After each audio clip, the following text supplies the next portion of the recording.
कोई प्रश्न जैसे क्या होता है कि सभा के बाद भी प्रश्न बन जाते हैं, तो अगर कोई और प्रश्न बने हो। अभी महेश जी नहीं दिख रहे हैं क्या? हाँ, आ तो गई हैं, गुरलीन जी हैं। ठीक है, तो सभा के बाद भी प्रश्न बनते हो, तो अगर किसी का प्रश्न बने हो तो आप बताइए। पिछले संडे और इस संडे के जो हैप्पीनेस चौपाल थे उसमें क्रोध के ऊपर बातचीत हुआ है। तो पिछले बार तो थोड़ा सा वो एक दो हम लोगों ने सारी लोगों को रखा था, तो थोड़ा सा वो मतलब जिन्होंने शिविर नहीं किया था वो भी पैनल में थे, तो उसमें दो बातें चली गई कि कुछ लोगों को लगा कि गुस्सा स्वाभाविक है, नेचुरल है, कुछ लोगों को लगा कि अननेचुरल है। हम क्या कहना चाह रहे हैं चौपाल में ये पता नहीं चला। तो इस बार काफी स्पष्टता हुई है। जी, मेरी आवाज आ रही है? जी भैया। हाँ, पर भैया आपने जैसे कहा ना कि जो लोग दर्शन से नहीं जुड़े थे, जिन्होंने शिविर नहीं किया था, पर देन हमको भी हर समय लोग सामने नहीं आते, लेकिन उनके साथ भी कैसे प्रश्न मुक्ति हो पाए, उनसे क्लैरिफिकेशन हो पाए, वो उसका भी एक अभ्यास बन जाता है ऐसे। हाँ, नहीं, उसमें अगर डिस्कशन हो रहा है, जैसे मान लीजिए मैं बैठा हूँ और कोई ऐसे व्यक्ति बैठे हैं जो कि इस कंटेंट से परिचित नहीं है, वो डिस्कशन हमको दिखाना है तब तो ठीक है। हाँ, लेकिन अगर चौपाल में एक मानसिकता के लोग नहीं बैठे हैं, तो वो तो यूट्यूब पे या सब जगहों पे लोग देख रहे हैं, तो उनको लगता है इनका आपस में ही कुछ लग रहा है, अभी सेटल नहीं है।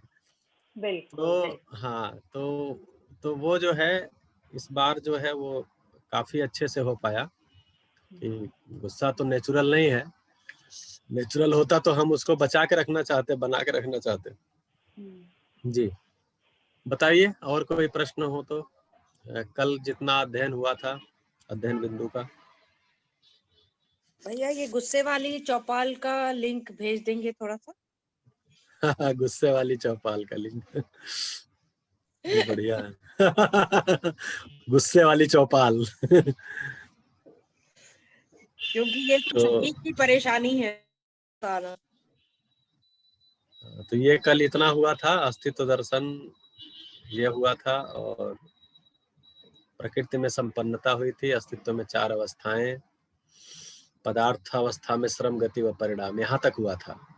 तो यहाँ तक में कोई और बात रह गई हो, कोई प्रश्न रह गया हो इस भैया आपने जो अभी एक बात बोली, अगर मैं उस पर थोड़ा सा क्लैरिफिकेशन चाहूँ तो आपने अभी एक बोला कि गुस्सा नेचुरल नहीं है, अगर होता तो उसको हम बना के रखना चाहते शायद। तो ये सही बात लगी, लेकिन एक फिर टर्म आती है नेचुरल कैलेमिटी, मतलब कोई आपदा जो होती है, प्राकृतिक आपदा, तो वो तो बना के रखने वाली चीज नहीं है, वो मैं नहीं चाहता कि वो हो, लेकिन वो है भी नेचुरल। तो उसके बारे में फिर आप क्या बोलेंगे?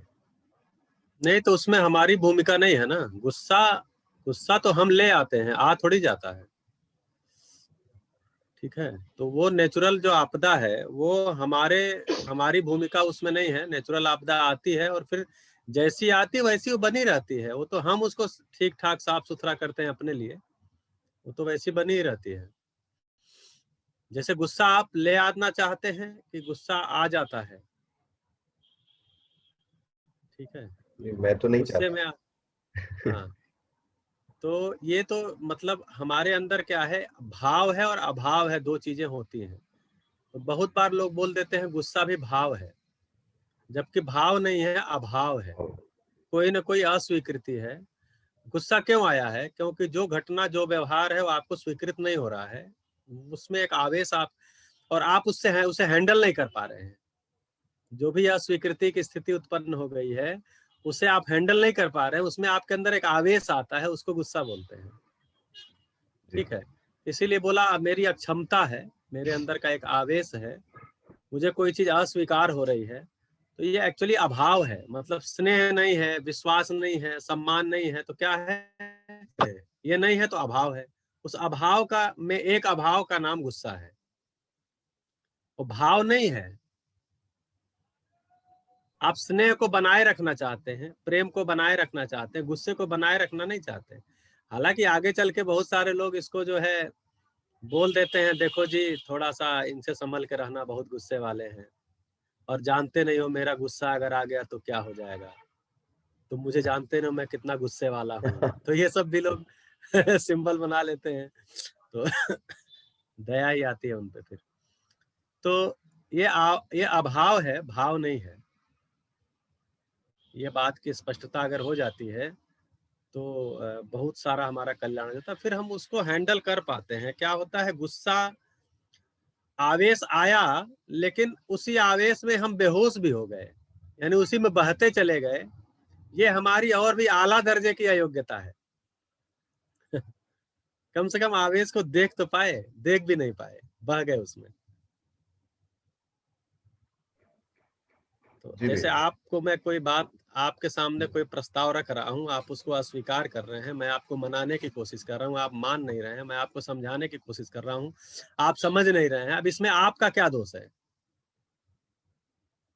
मैं समझा नहीं पा रहा हूँ, इसमें आपका क्या दोष है? मैं आपको मना नहीं पा रहा हूँ, इसमें आपका क्या दोष है? मैं मना नहीं पा रहा हूँ तो मेरा ही दोष है, मेरा तरीका नहीं ठीक। मैं आपको समझा नहीं पा रहा हूँ तो इसका मतलब मुझे तरीके में ही काम करना होगा, उसमें आपका क्या दोष है? भाई आप हर चीज तो समझ रहे हैं, ऐसा थोड़ी हमारी बात नहीं समझ रहे हैं। बहुत सारी ऐसी बात है जो आप समझ रहे हैं, सुन रहे हैं, मान भी रहे हैं, लेकिन मेरी कोई बात है वो आप समझ भी नहीं रहे, मान भी नहीं रहे, सुन भी नहीं रहे। तो आपके अंदर मानने, सुनने, समझने की योग्यता कम थोड़ी है। लेकिन मैं जो कह रहा हूं वो मतलब मेरा जो भी तरीका है, मेरा जो भी कंटेंट है, उस पे हमको काम करना होगा ना। तो ये मेरी ही कोई अक्षमता है, मेरी कोई योग्यता है। जिस दिन ये पहचान में आ जाती है उस दिन हम रिलैक्स हो जाते हैं। तो उसी को आगे जो शब्द आया, अगली चौपाल में उसकी चर्चा होगी, फिर हम क्षमा पूर्वक जीने लगते हैं। दूसरों की अयोग्यता से प्रभावित होना अपनी अयोग्यता है। अब दूसरों की अयोग्यता से प्रभावित हुए बिना जीते रहना, ये क्षमा पूर्वक जीना है। अब जैसे हमने सुनील भाई को क्षमा किया, महेश भाई को क्षमा किया, देव भाई को, तो दिन भर तो हम 24 घंटे क्षमा ही करते फिरेंगे ना। अगर हमको क्षमा पूर्वक जीने आ गया तो हम क्षमा पूर्वक ही जीते ही रहेंगे। अलग अलग सबको कितना क्षमा करेंगे, किस किस डब्बे में सबको बंद करेंगे। तो अयोग्यता से प्रभावित हुए बिना, इसको बोला है क्षमा, क्षमा पूर्वक जीना। तो फिर वो मेरे अंदर वो अब वो भाव आ गया, मेरे अंदर दक्षता आ गई। ठीक है, तो इसको बोलते हैं। तो ये एक्चुअली हम बनाए रखना नहीं चाहते। और अननेचुरल कैसे है, जिस किसी को भी गुस्सा आया उसके अंदर कुछ अननेचुरल चीजें शुरू हो जाती हैं, घबराहट शुरू हो जाती है, पसीना बेवजह का आना शुरू हो जाता है, बेचैनी शुरू हो जाती है, प्यास लगने लगती है, गला सूखने लगता है, धड़कन बढ़ जाती है। आप देखिए ना, बहुत सारी अननेचुरल चीजें शुरू हो जाती है। कोई नेचुरल घटना अगर है तो उसको कारण अननेचुरल चीज शुरू हो गई। और मेरे द्वारा उत्पन्न, मान लीजिए आंधी आया, बादल तड़कने लगे, भूकंप आ गया, उसमें हमको जो भय हुआ वो उसके कारण नहीं हुआ, उसमें मेरे मृत्यु का भय हुआ। जी बढ़िया। और बताएं। तो इसको यहाँ पर आपने जैसे अननेचुरल, जैसे हम कह रहे हैं गुस्सा आना अननेचुरल, इसका मतलब ये हुआ बेसिकली स्वीकार नहीं है, स्वभाव गति में नहीं, यही हुआ ना बेसिकली, कि वो आवेश है पर कोई आवेश हमेशा वो चाहता ही है कि ऐसी स्थिति हो जहाँ पर कोई गुस्सा ना हो, वही अस्वीकार। हाँ, बिल्कुल। तो एक सूत्र है, अस्वीकार को स्वीकारने का दबाव ही पीड़ा है। अब वो पीड़ा जो है दुख के रूप में, गुस्से के रूप में, क्रोध के रूप में, अशांति के रूप में, सब रूप में अलग अलग समय में अलग अलग नाम दे दिया गया।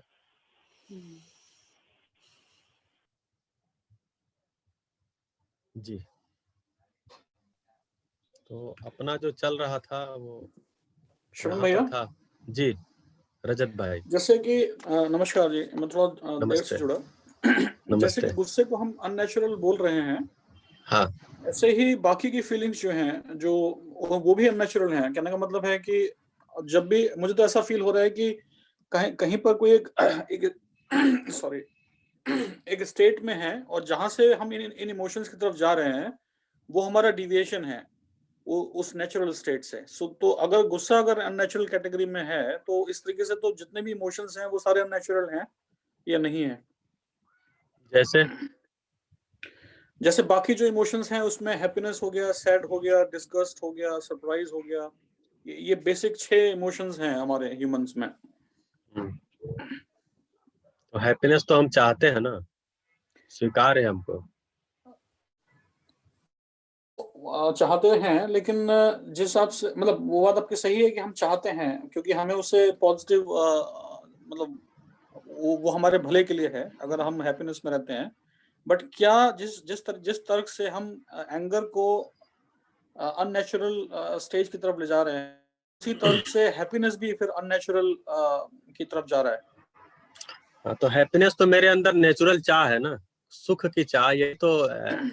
यही तो पहचानने में समय लगा, मतलब मुझे कि सुख की चाह है, ये मेरे अंदर जन्मजात है।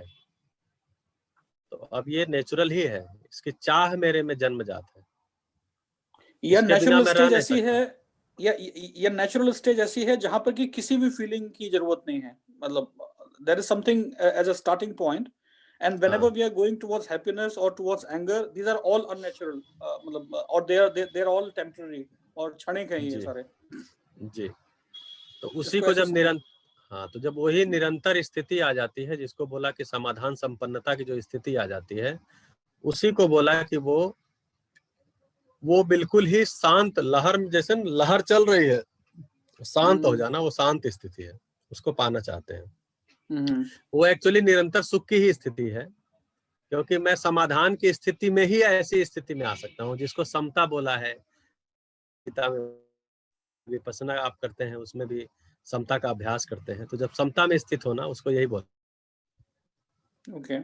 स्थिति प्रज्ञ भी एक शब्द आया हुआ है। तो ये सब जागृत मानव के जो 6 गुण हैं, उससे संपन्न होना है। स्वयं के प्रति विश्वास, श्रेष्ठता का सम्मान, स्व प्रतिभा के प्रति विश्वास, प्रतिभा उन व्यक्तित्व के संतुलन के प्रति विश्वास, व्यवहार में सामाजिक, व्यवसाय में स्वावलंबी, जो हम लोग जीवन विद्या एक परिचय पढ़े हैं।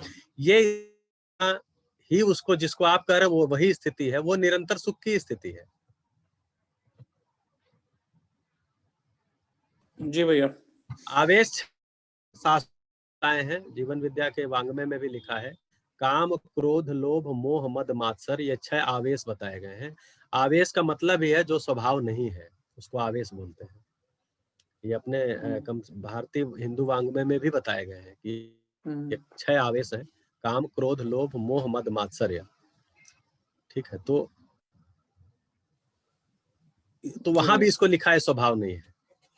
जी, धन्यवाद। बढ़िया। और सुनील भैया बताएं।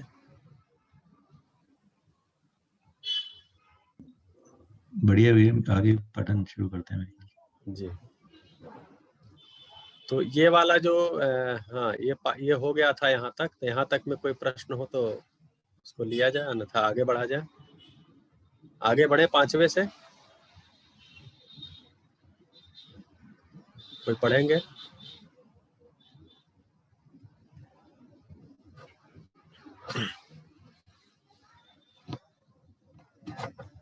एक बार इस पेज को पढ़ लेते हैं, फिर एक एक बिंदु को चर्चा कर लेते हैं।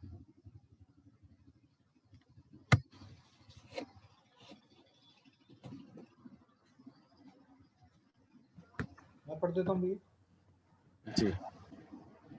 5वां बिंदु, परिणाम क्रम में अनेक यथास्थितियां उपयोगिता पूर्वता सहित अपनेत्व सहित व्यवस्था व समग्र व्यवस्था में भागीदार। 6. ठोस विरल रूप में के परमाणु अणु के प्रजातियों से कोई भी धरती समृद्ध होने के बाद स्वयं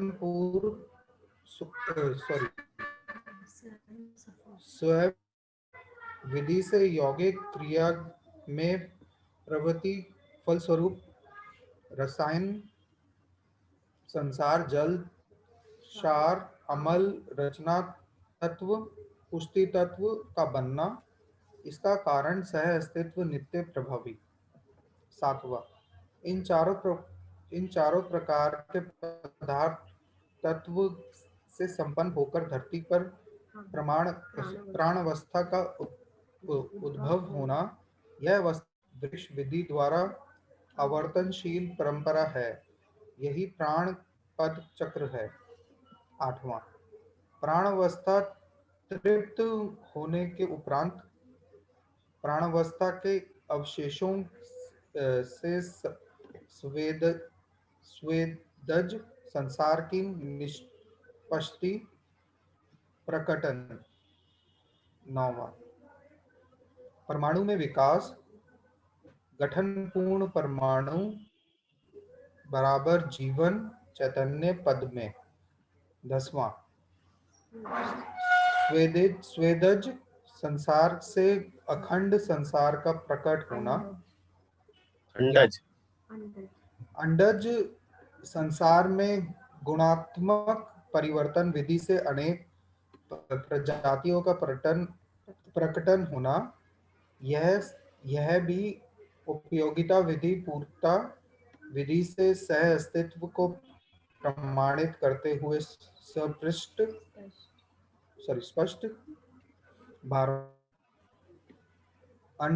अंडज संसार गुणात्मक परिवही से पिंडज संसार में को संबंध किया जाना।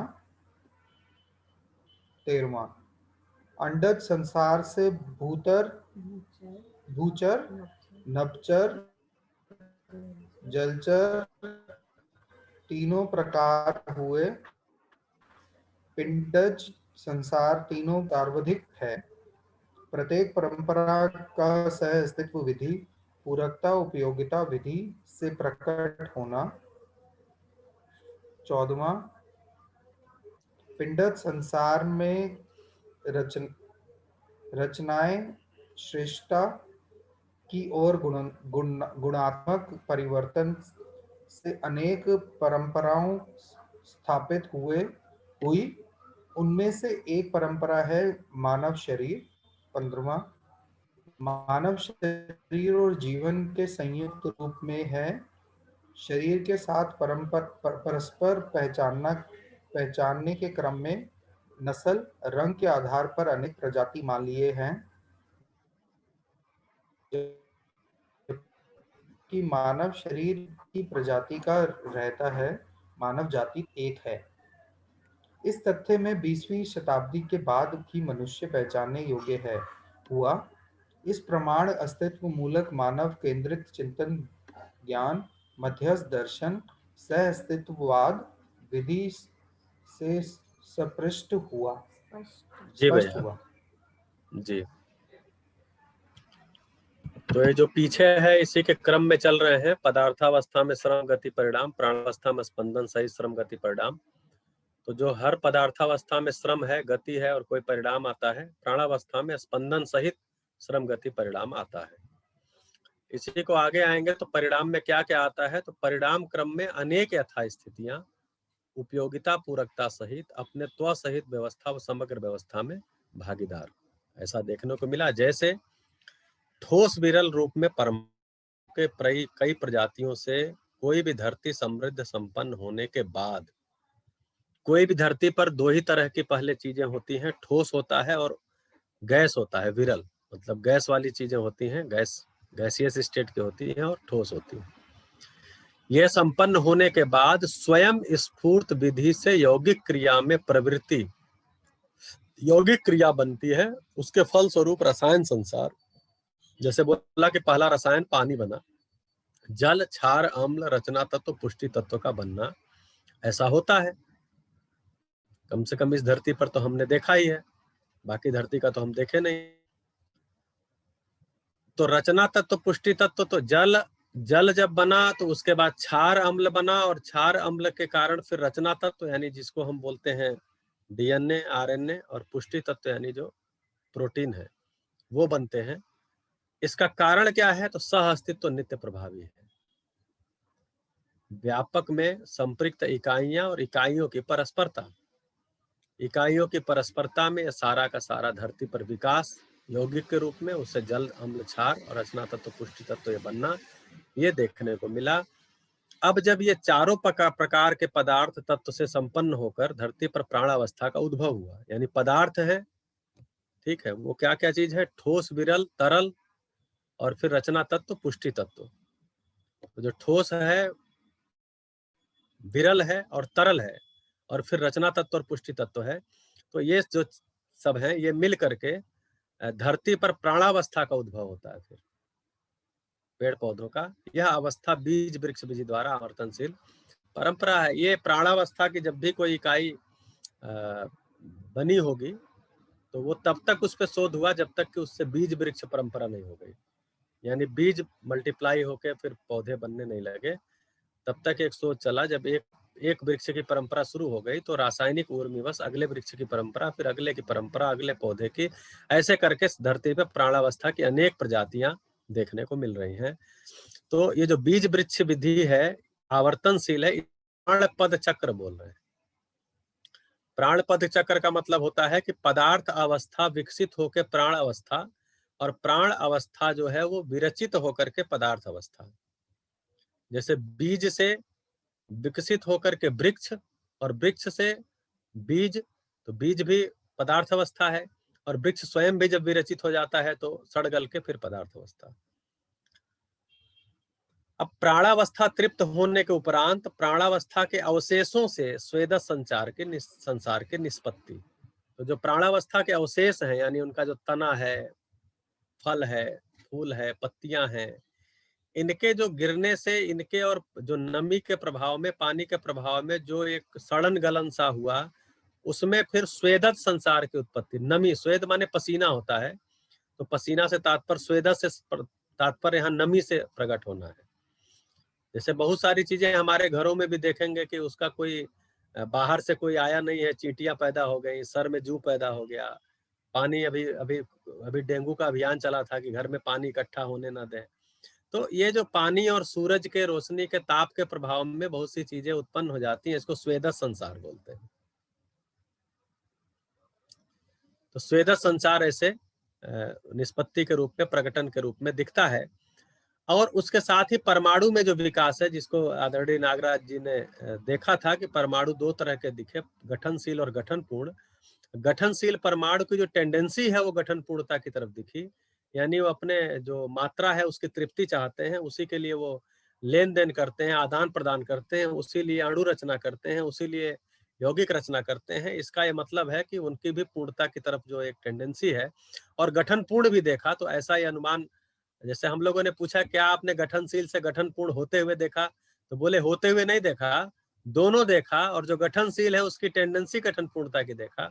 इसलिए ऐसा जो ज्ञान गोचर विधि से मुझे पता चला कि गठनशील ही गठनपूर्ण होता है।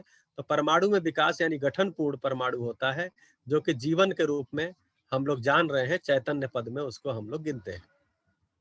फिर स्वेदत संसार से ही अंडज संसार का प्रकटन हुआ।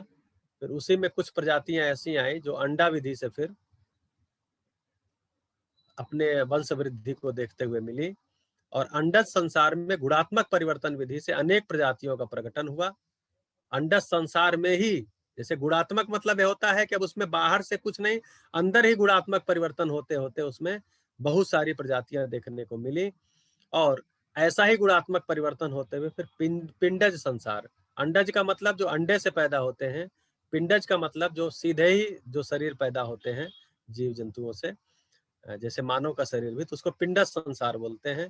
अंडज संसार से भूचर, नभचर, जलचर तीनों प्रकार हुए। भूचर मतलब जमीन पे चलने वाले, नभचर हवा में उड़ने वाले, जलचर यानी जल में। पिंडज संसार तीनों में प्रकट होते हुए भी भूचर सर्वाधिक है।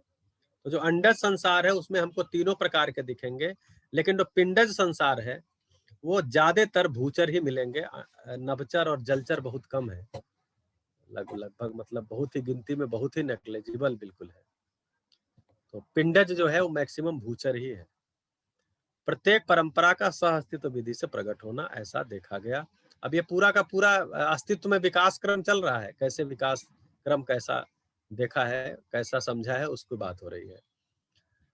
पिंडज संसार में रचनाएं श्रेष्ठता की ओर गुणात्मक परिवर्तन से अनेक परंपराएं स्थापित हुई, उसी में से एक परंपरा मानव शरीर भी है। अब आगे जो हुआ वो मानव शरीर हुआ, माने जो स्वेदस संसार, जो प्राणावस्था के अवशेष थे उनसे स्वेदस संसार की निष्पत्ति हुई। स्वेदस संसार में गुणात्मक परिवर्तन से अंडज संसार, अंडज संसार में गुणात्मक परिवर्तन से बहुत सारे प्रकार के जीव जंतु, और उसी में फिर और गुणात्मक परिवर्तन होकर के पिंडज संसार, और पिंडज संसार में ही गुणात्मक परिवर्तन होते होते जो श्रेष्ठ रचनाएं देखने को मिली, उसी में से एक श्रेष्ठ रचना मानव शरीर है। उसी बीच में एक जगह और बोल रहे हैं कि जो गठनशील परमाणु है वो गठन पूर्ण परमाणु होकर चैतन्य पद में स्थापित होना, यानी जीवन परमाणु का होना, और मानव शरीर का बनना, फिर उन दोनों के संयुक्त साकार रूप में मानव का होना पाया गया। मानव शरीर और जीवन के संयुक्त रूप में है। शरीर के साथ परस्पर पहचानने के क्रम में नस्ल रंग के आधार पर अनेक प्रजाति हम मान लिए हैं। रंग रूप नस्ल के आधार पे हम अनेक प्रजाति मान लिए हैं, नहीं तो मानव तो एक ही है, शरीर है, जीवन उसको चलाता है। ये जो सारा तथ्य है, मतलब ये जो कम से कम 15वां पॉइंट, इसको 20वीं शताब्दी के बाद ही मनुष्य पहचानने योग्य हुआ। 20वीं शताब्दी इसलिए कह रहे हैं क्योंकि 20वीं शताब्दी में ही लगभग लास्ट में आकर के ये वाद लिखा गया, ये जो शास्त्र है, ये जो वाद है, ये जो दर्शन है वो लिखा गया। इसका प्रमाण अस्तित्व मूलक मानव केंद्रित की चिंतन ज्ञान मध्यस्थ दर्शन सह अस्तित्ववाद विधि से स्पष्ट हुआ। तो ये पूरा का पूरा विकास क्रम, रचना क्रम को इस एक पेज में बताया गया है। बताइए इसका और डिटेल, देखिए थोड़ी थोड़ी मार्केटिंग भी करते रहना चाहिए, तो इसका और डिटेल जो है वो 2 किताबें हैं, समाधानात्मक भौतिकवाद और कर्म दर्शन। दर्शन के रूप में देखेंगे तो कर्म दर्शन में विकास क्रम के विकास में ये सारा कुछ है, और समाधानात्मक भौतिकवाद पढ़ेंगे तो उसमें भी ये सारा और डिटेल है। तो जब उसको हम पढ़ेंगे तो और करेंगे, बाकी आप अपनी इच्छा से उसको पढ़ ही सकते हैं। तो यहाँ चूंकि अध्ययन बिंदु है तो इसमें बिंदु ही केवल आ रहे हैं, और डिटेल वहां पर इसको पढ़ेंगे, लेकिन चर्चा हम कर सकते हैं। आप बताइए क्या चर्चा करनी है। भैया इसमें जाति और प्रजाति है ना, ये 2 शब्द हाँ। हैं। तो जाति के अंदर भी जाति होती है ना, जैसे उसको प्रजाति बोलते हैं। जैसे गाय एक जाति है और अलग अलग प्रकार की गायें होती है प्रजाति। बिल्कुल जी। और मानव में एक ही जाति और प्रजाति एक ही। बिल्कुल, अभी हमने रंग रूप नस्ल के आधार पे बना दिया है प्रजाति, जाति प्रजाति। जैसे आप देखिए एक ही, जैसे मैं ब्राह्मण हूँ, मेरे ब्राह्मण के अंदर भी कई तरह के ब्राह्मण हैं तो ऐसे ही सभी जातियों में है। श्रवण भैया, ये जो भी पॉइंट्स अभी हम लोग जो डिस्कस किए, इनफैक्ट साइंस भी लगभग इन्हीं बिंदुओं पर टच करता है, और उसको हम लोग जनरली थ्योरी ऑफ इवोल्यूशन के तौर पे समझने की कोशिश समझते हैं। तो अभी समझ में आ रहा है कि थ्योरी ऑफ इवोल्यूशन एक जो कि कन्वेंशनल तरीके से पढ़ाई जा रही है, और थ्योरी ऑफ कोएग्जिस्टेंस जो है वो उस पर हम लोग मतलब it's a different kind of tech. तो इन दोनों को समझना, मतलब ये मेरे को डिस्टिंक्शन हो रहा है कि या तो इस चीज को थ्योरी ऑफ इवोल्यूशन से समझा जा सकता है, या फिर थ्योरी ऑफ कोएग्जिस्टेंस जो है वो मेन उसके मतलब अंदर है, और उसकी वजह से ये सारी चीजें, ये संरचनाएं या जो भी हैं वो हो रही हैं। इस पर आपका क्या कहना है? बिल्कुल, तो उसमें मूल 2 चीजों का अंतर है। एक तो जो समस्त जो विकास क्रम विकास है, इसका मूल कारण क्या है, ये विज्ञान में अभी मतलब पता लगना शेष है। इसीलिए वो सारे शोध भी चल ही रहे हैं, जो बिग बैंग वगैरह हर चीज वहां से फिर कैसे, क्योंकि मूल परमाणु का कैसे मतलब ये हुआ। और दूसरा जो है ये जीवन जो गठन परमाणु में विकास जो हमें गठन पूर्णता बोल रहे हैं, इसको वहां पर कोई मान्यता नहीं है, कोई इसके बारे में अध्ययन नहीं है। इसीलिए मानव की चैतन्यता का कोई अध्ययन नहीं है। इसीलिए शिक्षा नीति को जब पढ़ेंगे तो उसमें ऐसा लिखा भी गया है, विज्ञान के साथ चैतन्य पक्ष को जोड़ दिया जाए तो विज्ञान पूर्ण हो जाएगा। विज्ञान को नकारा नहीं जा रहा है, ये सारी बातें विज्ञान में तो हम सभी जो भी पढ़े हैं साइंस पढ़े ही हैं, और लगभग 10 तक तो सभी पढ़ते हैं साइंस, तो उसको नकार नहीं रहे हैं। बस ये कह रहे हैं विज्ञान के साथ चैतन्य पक्ष का अध्ययन अगर हो गया तो विज्ञान पूरा हो जाएगा। और ये समस्त जो इवोल्यूशन हो रहा है उसका कारण सह अस्तित्व है, क्योंकि और कोई कारण पहचान में नहीं आ रहा, पकड़ में नहीं आ रहा। ये 2 चीजें ही केवल ऐड हो जाती हैं तो वो पूर्ण हो जाता है। अभी ऐसे विज्ञान अपने को पूर्ण मानता ही है, लेकिन हम ये प्रस्ताव करते हैं कि ये 2 चीजें अगर शामिल होती हैं तो पूर्ण हो जाता है।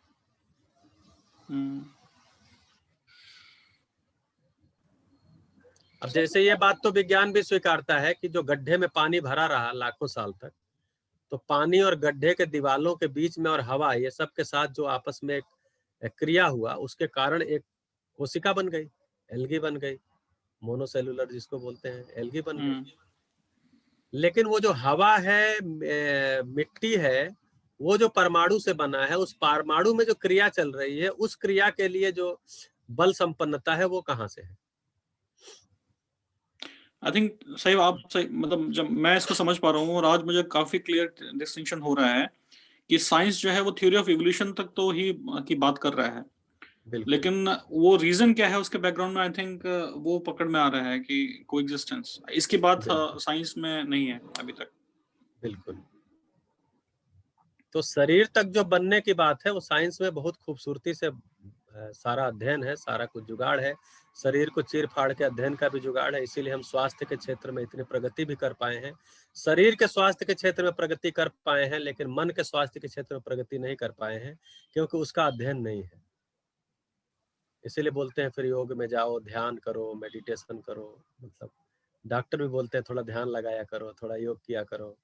तो मन के स्वास्थ्य के क्षेत्र, मन स्वस्थता के क्षेत्र में अभी उधर नहीं काम है, क्योंकि चैतन्य इकाई जो परमाणु में विकास के क्रम में जो गठन पूर्णता है, चैतन्य पद जो है, जो चैतन्य क्रिया है, जिसको जीवन बोल रहे हैं, 10 क्रिया संपन्न है, हर मानव आके उसको देख ही सकता है, पहचान ही सकता है, उसका अध्ययन नहीं है, उसको केवल ऐड कर दिया जाए तो बढ़िया हो जाएगा।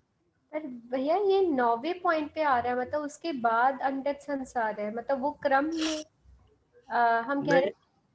हाँ, ये बीच में मतलब देखिए क्या है कि चूंकि बोर्ड नहीं है, मैं चार्ट भी नहीं बनाया हूँ, क्या है कि एक रचना क्रम है और एक विकास क्रम है।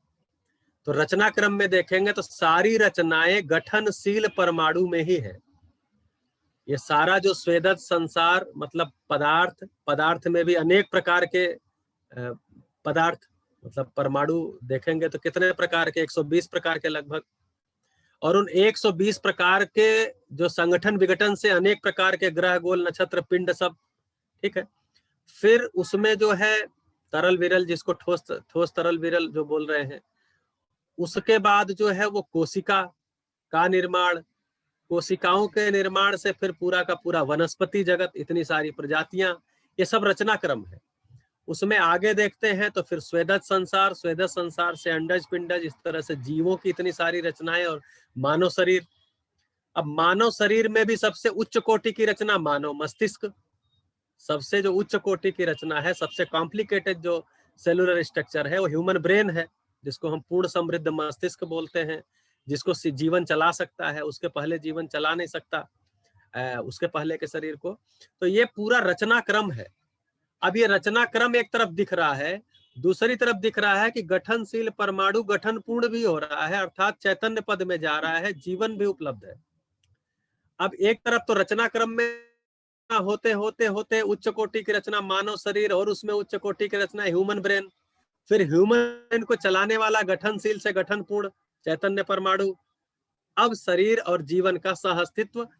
तो जीव अवस्था में भी ब्रेन है, उच्च कोटि की रचना है, लेकिन वो पूर्ण समृद्ध मेधस नहीं है। उसको चला करके गठन पूर्ण परमाणु पूरी तरह से समाधान संपन्न नहीं हो सकता।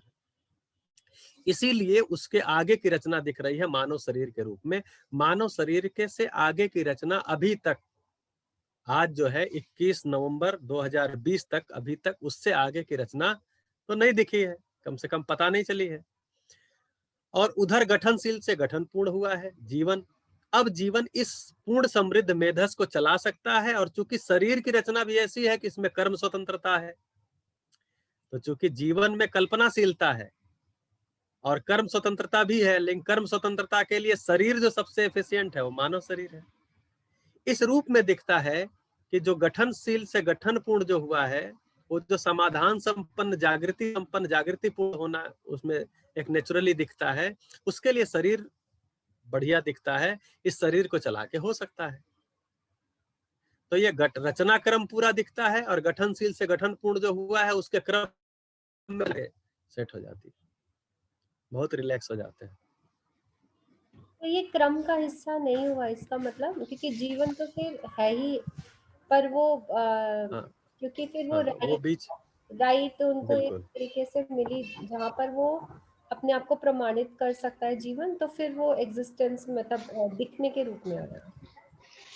यहाँ इसलिए इसको कर दिए है ना कि ऊपर लिखा है कि प्राणावस्था तृप्त होने के उपरांत प्राणावस्था के अवशेषों से स्वेदस संसार की निष्पत्ति हुई। तो अभी जब दिल्ली के वो वाले ग्रुप में चल रहा था, टीचर्स के ग्रुप में, तो उसमें किसी ने पूछा कि स्वेदस संसार की जरूरत क्या है। मतलब अभी तो मान लीजिए आगे का इवॉल्व हो चुका, तब स्वेदस संसार की अब क्या जरूरत है। और नहीं तो परेशान करते हैं मक्खी मच्छर, ये वो दुनिया भर का खर्चा बढ़ाते हैं, मॉस्किटो रिपेलेंट लाओ, मक्खी से बचने का उपाय करो। तो अब इनकी आवश्यकता नहीं लगती। एक्चुअली आप देखेंगे तो हाँ, तो जो देखेंगे जो विकास क्रम है पूरा, वो जंप नहीं है, क्रम से है। तो जो स्वेदज है वो प्राणावस्था और जीवावस्था के बीच की कड़ी है। जो बीज है वो हम अपने आप को मतलब शरीर को भी अनदेखा कर रहे हैं ना कि उसका कितना कनेक्शन है स्वेदन से। जी, तो इसी तरह से जो बीज है वो पदार्थावस्था प्राणावस्था के बीच की कड़ी है। एक समय में बीज पदार्थावस्था है, एक अनुकूलता पाके वो उसमें अंकुरण हो जाता है, तो कड़ी है वो। तो सब चीज बिल्कुल कड़ी में, श्रृंखला में है, जंप नहीं है। जैसे मानव, जैसे जीवावस्था और ज्ञानावस्था के बीच की कड़ी भ्रमित मानव है। ज्ञानावस्था में है परंतु ज्ञान संपन्न होने के बीच की कड़ी भ्रमित मानव है। ये भ्रमित मानव से ही उधर की परंपरा है। ऐसा नहीं होगा धरती पे कि नहीं एकदम जागृत मानव ही पैदा हुआ सीधे। वो कड़ी है भ्रमित मानव से जागृत मानव। तो ये पूरी की पूरी एक श्रृंखला है, जुड़ा हुआ है, क्रम है। तो इसीलिए यहाँ जब ये स्वेदस संसार की बात आई, इसका मतलब अब जीवावस्था की बात आ रही है। तो जीवावस्था में चूंकि जीवन होता है, तो यहाँ बीच में वो जीवन की चर्चा हो गई। तो श्रवण भैया, जो मानव जो है जिस स्टेज पे है, तो यहाँ पर हमको दिखता है कि अब इसमें मात्रात्मक परिवर्तन नहीं हो, मतलब नहीं होने की गुंजाइश है, और गुणात्मक परिवर्तन की तरफ हमें जाना चाहिए, या हम जाएंगे मतलब जीवन में, मानव जीवन में। तो मात्रात्मक परिवर्तन हो चुका, अब गुणात्मक परिवर्तन ही होगा। मात्रात्मक परिवर्तन हो चुका, उसी को गठन पूर्ण बोल दिए। अब उसमें गुणात्मक परिवर्तन ही होगा। उसी गुणात्मक परिवर्तन को बोलते हैं मन का वृत्ति में, वृत्ति का चित्त में, चित्त का बुद्धि में, बुद्धि का आत्मा में प्रत्यावर्तन। यही गुणात्मक परिवर्तन है। मन वृत्ति के संकेतों को ग्रहण करने लगे, वृत्ति चित्त के संकेतों को, चित्त बुद्धि के संकेतों को, और बुद्धि आत्ममुख हो जाए। जी, तो एक बार हम अगर इस स्टेज को पा लेंगे, तो अब हम मानव से देव मानव और दिव्य मानव की तरफ जा रहे हैं। लेकिन हम शरीर के मतलब शरीर के लेवल पे जो जो चेंजेस होंगे, उसकी तरफ हम हमारे पास कोई थ्योरी नहीं है, या हम उसकी तरफ नहीं देख रहे हैं। मानव शरीर को और चेंज होने का, हाँ, मतलब यहाँ से कोई और स्पेशी, जैसे हम लोग किसी और जगह से इवॉल्व होके मानव शरीर तक आए, मानव शरीर को मतलब का चेंजेस या का इवोल्यूशन किसी और संरचना में होने की गुंजाइश है या नहीं है? तो अभी ये कहा जाता है, अभी ये जो दिखता है, तर्क बैठता है कि जीवन जो है, अगर एक मानव, मान लीजिए बहुत सारे मानव हुए होंगे, लेकिन जिनको हमने देखा कि अगर एक मानव आदरणीय नागराज जी इसी तरह की शरीर से, इस तरह के शरीर का सदुपयोग करते हुए प्रमाणित हो सकते हैं, तो इसका मतलब प्रमाणित होने के लिए तो ये शरीर पर्याप्त है। समाधान संपन्न और प्रमाणित होने के लिए शरीर पर्याप्त है। क्योंकि ये आप देखिए कितनी भी मशीनें आपने बनाई, जितनी एनर्जी उनके अंदर जाती है उसके मुताबिक उसका आउटपुट उतना नहीं है। क्योंकि एनर्जी हम कहीं और से लाते हैं, इसलिए हम बहुत कैलकुलेट नहीं कर पाते। जो कोयले और गैस की कीमत पे हम चीजों को बना रहे हैं, सुविधा के साधन बना रहे हैं, तो आप देखेंगे जितना इनपुट है उसके मुकाबले आउटपुट ज्यादा नहीं है। लेकिन ह्यूमन शरीर देखेंगे आप, ह्यूमन बॉडी देखेंगे, तो ये सबसे मतलब कितना एफिशिएंट बॉडी है। 2 रोटी खा के 200 रोटी बना सकते हैं। तो इस तरह से कर्म स्वतंत्रता वाली ये बॉडी है बिल्कुल। हाथ मतलब ऐसा हाथ फ्री और जीव जंतुओं का नहीं है। जैसे चिंपैंजी वगैरह का है, लेकिन उनके फिर रीढ़ की हड्डी और उनकी बनावट का अलग तरह का है। तो ये जो बनावट है ये बहुत ही एफिशिएंट बनावट है, एक तरह से कहा जाए जीवन के लिए। इसको इसके ज्ञानेंद्रियों का उपयोग करके वो समाधान संपन्न हो सकता है, कर्मेंद्रियों का प्रयोग करके वो प्रमाणित हो सकता है। जी, तो इस समय जो मानव के पास लक्ष्य है वो अपने आप को समाधानित होने का है, और ये बात हमको पकड़ में आती है। बिल्कुल, समाधानित होने का है तो मानव पद में आएगा, प्रमाणित हो गया तो देव मानव पद में आ गया, परंपरा में आ गया तो फिर दिव्य मानव, परंपरा के लिए लग गया फिर दिव्य मानव हो गया। तो ये है, मतलब 3 ही पद हैं अस्तित्व में, मानव पद, देव मानव पद, दिव्य मानव पद। अभी अमानव कोई पद नहीं है। जी, तो थोड़ा सा और एक्स्ट्रापोलेट करें अगर, तो जब ये सब चीजें स्टेजेस हम पा लेंगे तो क्या वापस हम पदार्थावस्था की तरफ जाएंगे या इससे भी ऊपर की कोई श्रेणी है? नहीं, उसके बाद तो जीवन का कार्यक्रम, जीवन जैसे श्रम गति परिणाम जो लिखा है, तो श्रम का विश्राम, गति का गंतव्य, परिणाम का अमरत्व, तो यहाँ लिखा था ना, यहाँ जो लिखा गया था कि श्रम का विश्राम और गति का गंतव्य, परिणाम का अमरत्व। तो जो परिणाम जहां आ रहा है, पदार्थावस्था में जो परिणाम आ रहा है, तो उसका जो पूरा का पूरा लक्ष्य अमरत्व का है, यानी गठन पूर्णता का। जो श्रम हो रहा है पूरा का पूरा, जीवन में जो श्रम हो रहा है, मन और वृत्ति के बीच में जो विषमता है, वृत्ति और चित्त के बीच में विषमता है, जो पीड़ा है, जो दुख है, ये सबका लक्ष्य विश्राम है। ये विश्राम को क्रिया पूर्णता बोलते हैं।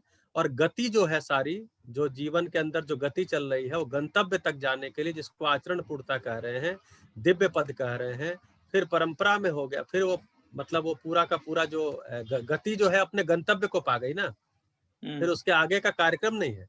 मतलब उसके बाद तो वह स्थिति में आ गई, सारी गति तो पूरी हो गई, स्थिति में आ गई।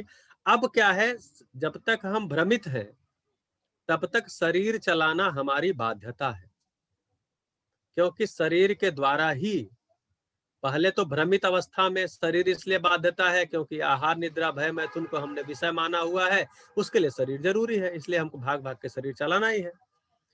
मानव पद में अगर आ गए हैं हम, तब भी शरीर की आवश्यकता है, क्योंकि प्रमाणित भी करना है। लेकिन अगर हम देव मानव पद में आ गए हैं तो फिर हमको उपकार के लिए काम करना है, इसलिए भी शरीर की आवश्यकता है। लेकिन दिव्य मानव पद में शरीर की आवश्यकता बचती नहीं है, क्योंकि लोकेशणा भी खत्म हो जाती है। बोलते हैं ना, मानवी जो अमानवीयता में जो विषय है उसको आहार निद्रा भय मैथुन बोलते हैं। मानवीय जब विषय हो उसको ऐषणा बोलते हैं, पुत्र ऐषणा, वित्त ऐषणा, ले लोक ऐषणा। और जब वही देव मानव में आते हैं तो केवल लोकेशणा बचती है, दिव्य मानव ऐषणा मुक्ति हो जाती है। जब ऐषणा मुक्ति हो गई तो फिर किसी शरीर की आवश्यकता पड़ती नहीं, इसलिए वो पूर्ण हो गया ना। पूर्ण वस्तु में देखिए क्या है, पूर्ण वस्तु में डूबे भीगे घिरे होने के कारण पूर्णता की चाह है, अब वो पूर्ण हो गया। जी भैया, कहने का मतलब है कि शरीर की आवश्यकता नहीं पड़ेगी जब जीवन अपना पूरा हो जाएगा। जागृति की अवस्था में आचरण पूर्णता के बाद शरीर की आवश्यकता नहीं पड़ती, फिर प्रेरणा उपलब्ध रहती है। जैसे बोलते हैं ना, कोई बोलता था बाबा जी से आशीर्वाद दीजिए, तो बोले हर श्रेष्ठ मानव का आशीर्वाद सभी मानव को, सभी इकाइयों को बना ही रहता है। जैसे हम लोग जब मैं पहले सोचता भी था, जब ये सब चीज़ों का अध्ययन भी नहीं किया था, और मुझे डराया जाता था कि ऐसा करो नहीं तो भगवान सजा देंगे, भगवान नाराज हो जाएंगे। तो मैं बड़ा हंसता था, लोग बोलते थे क्यों हंसते हो, कि भगवान भी अगर नाराज ही होते हैं तो फिर भगवान क्यों है? अगर उनके अंदर भी गुस्सा ही आता है और वो भी डराने के लिए ही बैठे हैं तो भगवान किस लिए है? अरे भगवान से डरो भाई, राक्षस से डरो, शेर से डरो, अन्य चीजों से डरो, समझ में आता है, भगवान से भी डरो। तो ये जब यहाँ पे अध्ययन विधि में पूरा का पूरा एक सीधा हुआ, तो जागृति की अवस्था में जो इसको दिव्य मानव की स्थिति बोला, तो बोले आशीर्वाद बना ही रहता है। आप कितने भी भ्रमित हैं, श्रेष्ठ जीवन की प्रेरणा बनी हुई है, आपकी पात्रता बढ़ने की देरी है। इसीलिए मैंने अपनी जिंदगी में देखा है कि जितना मैं कदम बढ़ाया हूं, उससे ज्यादा अवसर हमेशा उपलब्ध रहा। और जितना मैंने प्रयास किया है उससे ज्यादा उपलब्धि हमेशा मिली है ज्ञान के क्षेत्र में। जी, इससे एक पॉइंट और समझ में आ रहा है कि हम सारे ही लोग जो हैं वो अपनी अपनी जर्नी में हैं, और वो जो गठनशील और गठनपूर्णता का जो क्रम चल रहा है, मतलब कहने का मतलब है कि आपने शायद एक बात भी रखी थी कि कोई किसी ने प्रश्न पूछा कि भाई हम मानव शरीर के बाद क्या वापस से जीव जंतु वाले शरीर में जा सकते हैं? तो मेरे को जो क्लैरिटी मिली है कि हम नहीं जाएंगे, हम ऊपर की तरफ जाएंगे। और मुझे ऐसा अब फील हो रहा है कि जितने भी स्पीशीज बनी या जितने भी अभी तक का जो इवोल्यूशन हुआ, ये सब जो है आगे की तरफ जा रहा है, मतलब अपने को परिमाणित करने की तरफ जा रहे हैं सारे लोग, या सारा जो भी कार्यक्रम चल रहा है। बिल्कुल। जैसे अभी आप देखें, मैं 45 साल का हो गया, तो मैं 45 साल की उम्र में जो कुछ भी मैंने देखा है कि हमारे समय में तर्क लगाने का कोई गुंजाइश नहीं था। परिवार से या स्कूल से जो कुछ भी बताया गया उसको बस मान लेना है, अपना कोई विचार लगाने की गुंजाइश नहीं थी। ठीक है, उस तरह से हम आगे बढ़े, लेकिन अब मानने से जानने की ओर तो बढ़ रहे हैं। हर बच्चा तर्क लगाता है और बोल भी देता है it's not logical, it's not logical, बोल भी देता है। आप जो बोल रहे हो मतलब लॉजिकल नहीं है। अब ये सारी चीजें हो रही हैं तो आप देखेंगे तो संपूर्ण मानवीय परंपरा अब तो लॉजिक की तरफ, तर्क की तरफ जा रही है। तर्क से कम में कोई स्वीकारता नहीं किसी चीज को। आगे चल के तर्क भी तृप्त हो। अच्छा, अभी क्या हो गया, भ्रम क्या हो गया, जो जितना ज्यादा तर्क लगाता हो उतना बड़ा विद्वान है। यहाँ आगे हम फंस गए फिर। जबकि तर्क लगाना ये अच्छी बात है, लेकिन तर्क अपने आप में ज्ञान नहीं है। तर्क जब तृप्त होता है तो समझ होती है। अब ये जो तर्क वाली स्थिति आ गई है, इसको बनाए रखना है जिससे कि लोग तर्क तृप्ति की तरफ बढ़े। इसीलिए प्रश्न को स्कोप देना है। पहले प्रश्न को स्कोप दिया ही नहीं जाता था हमारे जमाने में, तो क्वेश्चन को बहुत एंटरटेन नहीं किया जाता था। लेकिन अब क्वेश्चन को एंटरटेन करने को विभाग भी कहता है, लोग भी कहते हैं कि भैया क्वेश्चन का मतलब ये तर्कशीलता बढ़ानी है। अब तर्कशीलता जो बढ़ रही है उसका सदुपयोग करते हुए लोगों को तर्क तृप्ति की तरफ ले जाना है।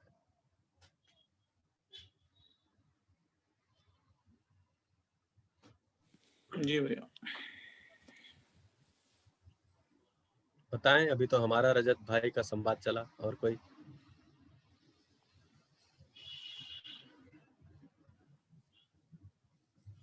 अभी जब मानव व्यवहार दर्शन पढ़ेंगे ना तो उसमें खूब बढ़िया खुलेगी सारी चीजें धीरे धीरे। इसके बाद हमें लगता है वही हम शुरू करेंगे। हाँ जी भैया, संजीव भैया भी कह रहे थे कि इसके बाद वही शुरू करेंगे। जी बिल्कुल। तो क्या है, मानव व्यवहार दर्शन ही पहले आदरणीय नागराज जी के द्वारा लिखा गया एकमात्र वही किताब थी। तो इसलिए वो संपूर्ण चीजें, अभी जितनी चीजें हम कर रहे हैं, इन सब की बाकायदे परिभाषाएं वहां दी हुई। और 18 अध्याय है, जैसे गीता में है वैसे मानव व्यवहार दर्शन में भी 18 अध्याय है। तो वो तो बिल्कुल ही मतलब, हम लोग जब अध्ययन करते थे मानव व्यवहार दर्शन का, तो मुझे मानव व्यवहार दर्शन का अध्ययन 2 लोगों ने कराया, पहले सोम भाई ने, फिर साधन भाई ने। और फिर जब तिवारा उसको मतलब 3-4 सेशन इसके हुए थे, तो जो चौथा सेशन था उसमें सोम भैया ने कहा अब की बार हम इसको उल्टा पढ़ेंगे, 18वें अध्याय से शुरू करेंगे। तो किताब को पढ़ने का तो हम लोगों ने खूब तरीके इजाद किए, क्योंकि नया नया बिल्कुल अध्ययन सत्र शुरू हुआ था 2009 से। तो बाबा जी बस यही बोलते थे कि पढ़ना है, पठन करना है, चर्चा करनी है, पठन करना है, चर्चा करनी है। तो पठन करने के बहुत सारे तरीके निकाले थे। तो सोम भैया बोले अब की बार, जब चौथे सेशन में गए तो बोले अब की बार इसको उल्टा पढ़ेंगे, 18वें अध्याय से शुरू करेंगे। तो मैं एक प्रयोग किया कि जब भी मतलब जब भी समय रहा या समय निकाल के कोई भी किताब पढ़ता रहा तो मानव व्यवहार दर्शन को जरूर उसके पैरेलल में पढ़ता रहा। जी चलिए, तो ये और चीजें उसमें खुलेंगी, इसलिए मैं उसकी भी मार्केटिंग कर दिया। जी भैया एक चीज पूछना था। जी हेलो जी बताइए। हेलो, आपकी आवाज आ रही दीदी?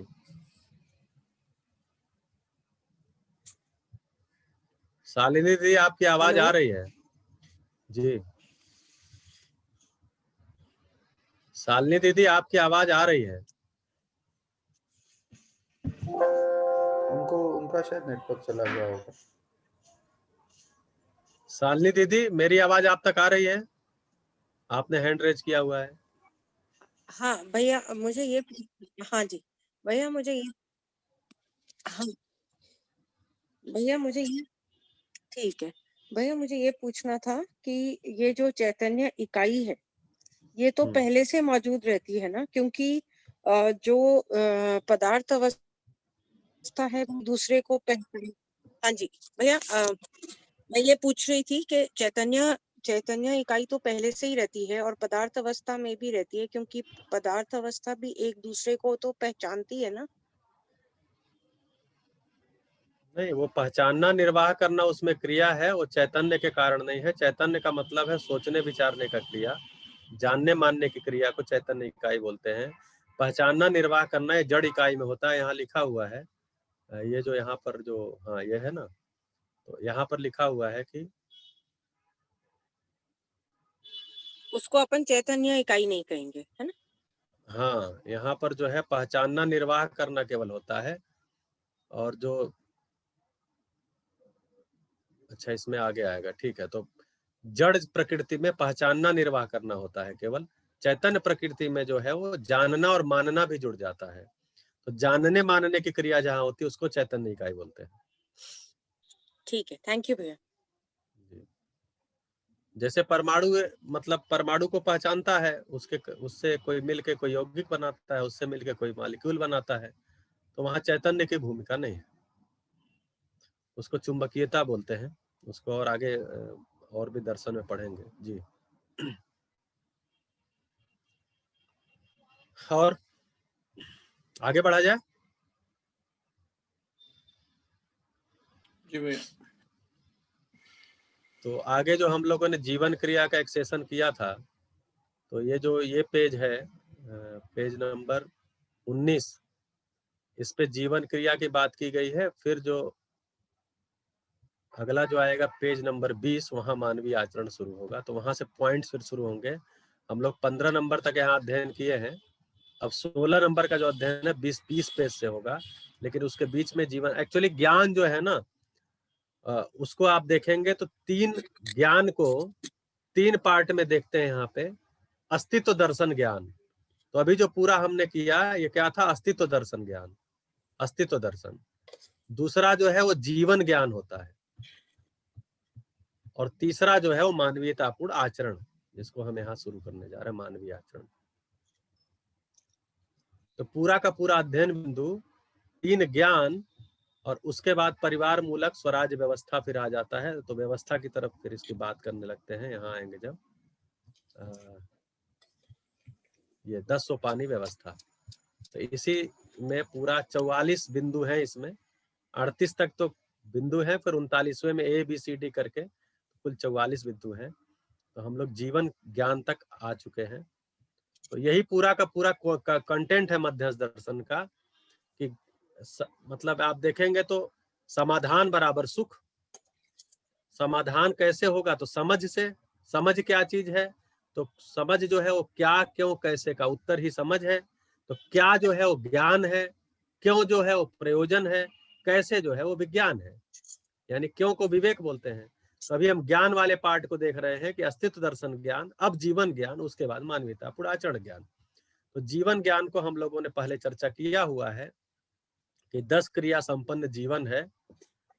इसमें जो है 5 बल हैं, 5 शक्तियां हैं, 10 क्रियाएं हैं।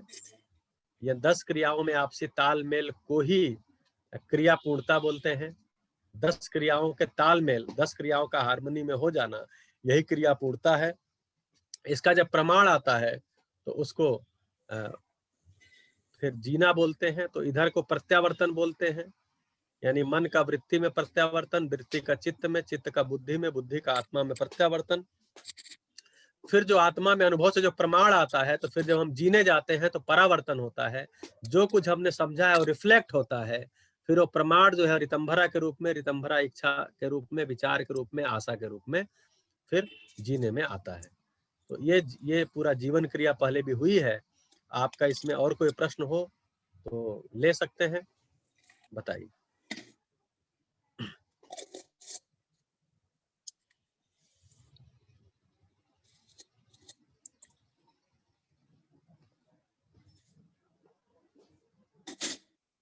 इसमें नीचे वाले ब्लॉक की हम थोड़ी चर्चा कर लेते हैं कि जीवन अगर जीवन में क्रिया पूर्णता हो जाती है, समाधान संपन्न हो जाता है, तो एक जीवन अगर समाधान संपन्न होता है और परिवार में जितने सदस्य हैं सभी अगर समाधान संपन्न हो जाते हैं, तो फिर समाधान समृद्धि संपन्न परिवार, समाधान समृद्धि संपन्न परिवार ये दिखता है व्यवस्था के रूप में।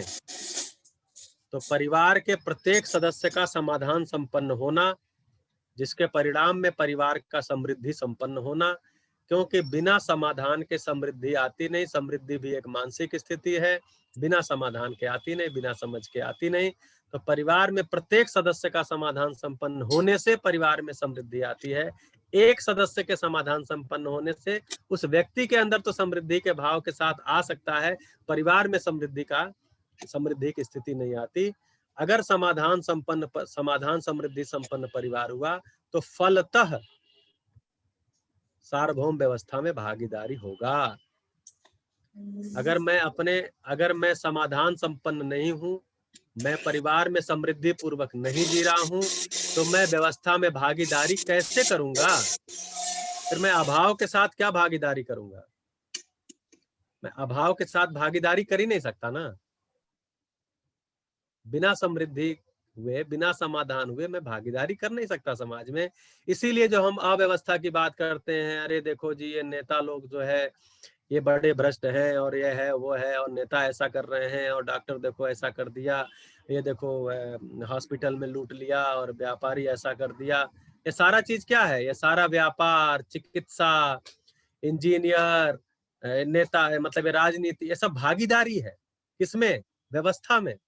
कैसे लोगों के द्वारा हो रही है? जो समाधान समृद्ध है ही नहीं। तो जब जो समाधान समृद्धि है ही नहीं, वो भागीदारी कैसी करेगा? अव्यवस्थित ही करेगा, व्यवस्थित नहीं कर सकता। समाधान समृद्धि संपन्न परिवार, फलतः सार्वभौम व्यवस्था में भागीदारी, फलतः अखंड समाज में भागीदारी। तब तो समाज अखंड रूप में पहचान में आता है। हम भले कह लें कि जाति जो है वो नस्ल भेद नहीं है, जाति भेद नहीं है, यह नहीं है, वो नहीं है, जितने लोग कहते हैं सभी लोग जातियों को प्राथमिकता देते हैं।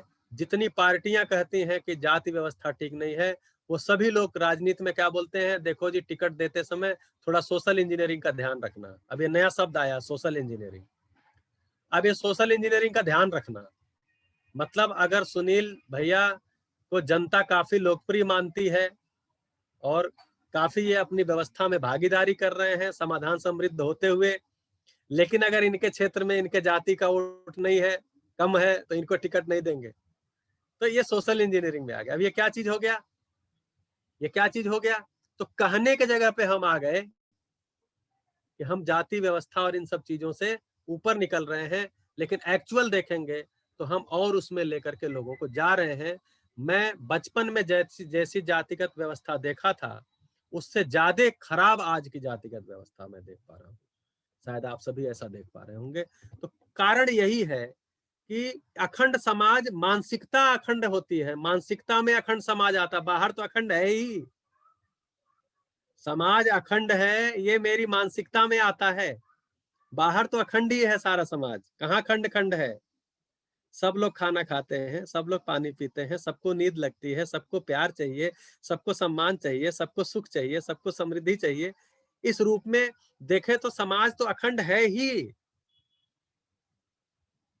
सभी माँ के गर्भ से पैदा होते हैं, सबकी प्रक्रिया एक ही है, सबके खाने पीने का डिजाइन एक जैसा, सबकी चाहत एक जैसी। तो समाज तो अखंड है ही। अखंडता मानसिकता में आती है, वो बिना समाधान के आती नहीं है, बिना समृद्धि के आती नहीं है। तो समाधान, स्वयं में समाधान और परिवार में समृद्धि के फलस्वरूप ये दोनों चीजें होंगी। अखंड समाज में भागीदारी कर पाएंगे, क्योंकि तब हमारी मानसिकता में अखंड समाज आएगा, फिर उसमें भागीदारी कर पाएंगे, फिर अपना पराया मुक्त होकर के बात कर पाएंगे, भागीदारी कर पाएंगे, फिर सार्वभौम व्यवस्था में भागीदारी कर पाएंगे। इसलिए कार्यक्रम क्या निकल के आया? समाधान और समृद्धि।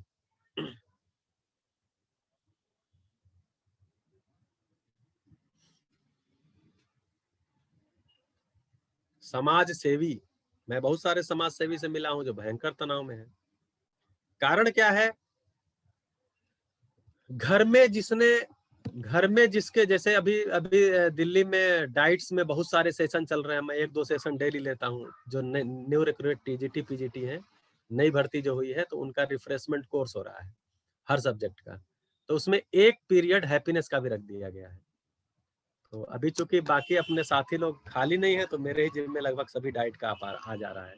तो उसमें जो है नीड फॉर हैप्पीनेस करिकुलम की बात होती है, तो उसमें ये कहते हैं कि हमने कामना किया वसुधैव कुटुंबकम।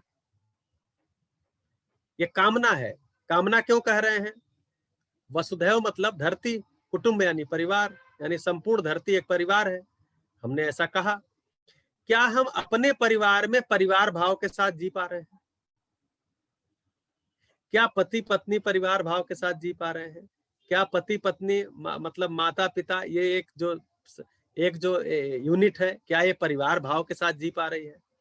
क्या हम अपने चाचा चाची मौसा मामी फूफा फूफा के साथ परिवार के साथ जी पा रहे हैं? रिश्तेदारों के साथ क्या गिला शिकवा शिकायत से भरे हुए हैं या परिवार भाव के साथ जी पा रहे हैं? क्या हम अपने मोहल्लों के पड़ोसियों के साथ परिवार भाव के साथ जी पा रहे हैं?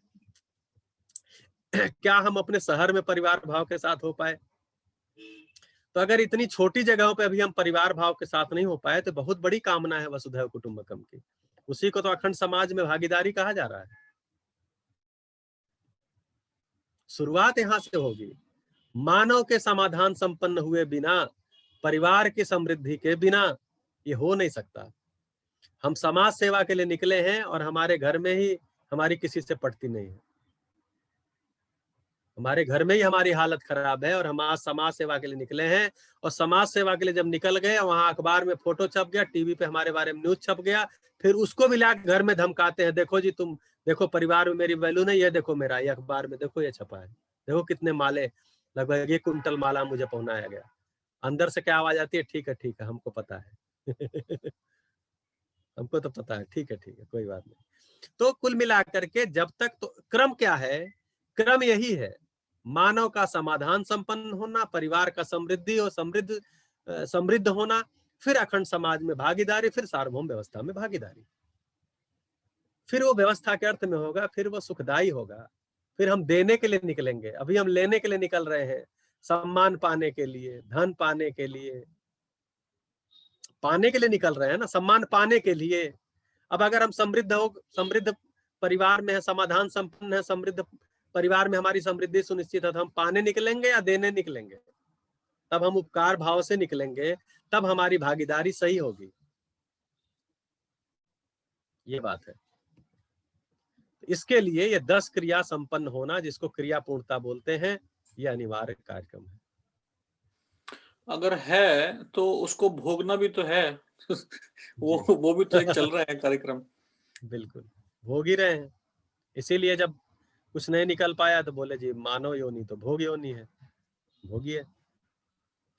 ठीक है, तो यहाँ पर ऊपर एक जगह पे आया था कि दृष्टा पद में मानव है।